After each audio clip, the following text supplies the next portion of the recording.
Hello everyone, and welcome back to another Thursday Science Challenge with Headwaters Science Institute. Today we are going to be investigating temperature, so we'll need a few materials. The most important thing is a thermometer.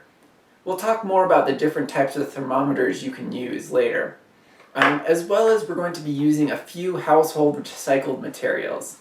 Today I have a mirror, some bubble wrap, and a few pieces of colored construction paper. What you have might be different, but that's totally fine. Today is about getting creative with the materials that you have around your house. The first part of your challenge is to measure the temperature of some place. This can be inside or outside your house, depending on what type of thermometer you have. If you have a thermometer that can measure colder temperatures, it's generally better to do this outside.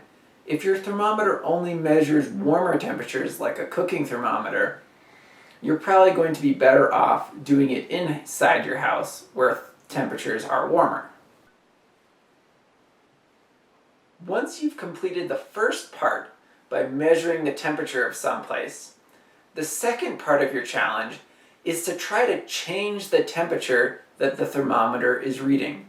The key thing here is you can't move or touch your thermometer.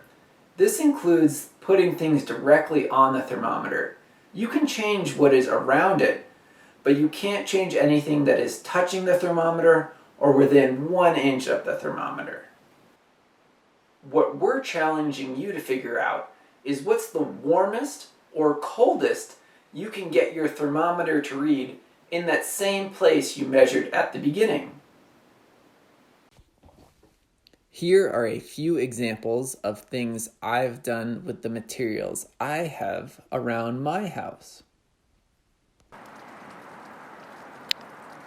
For example, here I have a thermometer on a white piece of paper, and I'm using a mirror to shine more sunlight on this thermometer. Do you think that the mirror might make the thermometer read warmer or colder? What about here, where I put some snow next to my thermometer? Do we think this could make the thermometer read warmer or colder? Working with thermometers can be a little tricky, so here are a couple tips for you to help you during this challenge. But the most important thing that you keep in mind is to be creative and think outside the box on how you can manipulate the temperature around your thermometer. My first tip for you is to consider your thermometer's range. Every thermometer has a range of temperature that it works in. Cooking thermometers tend to have a range that can be really high, but maybe they don't work quite as well at lower temperatures. Another example of this is medical thermometers for measuring humans' temperature.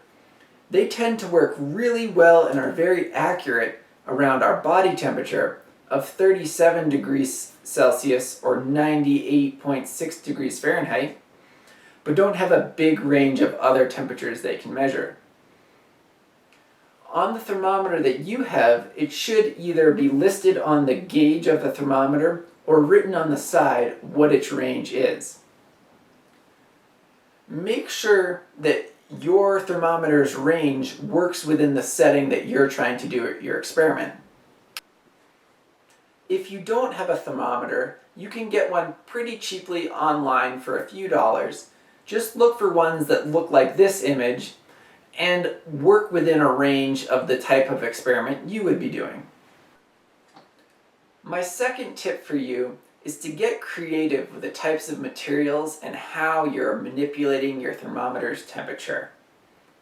Try using different colored materials, mirrors, or anything else that might reflect or trap heat.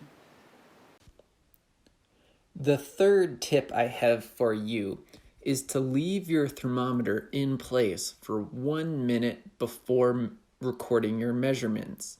Thermometers can take up to a minute to adjust to a change in temperature, so be patient to make sure you have the most accurate measurement possible. The last part of this challenge is to share your experiment with us. Write down what your starting temperature was, the coldest and warmest temperature you could get your thermometer to read, as well as describe how you made those changes. If you can take photos of your setup, that's great too.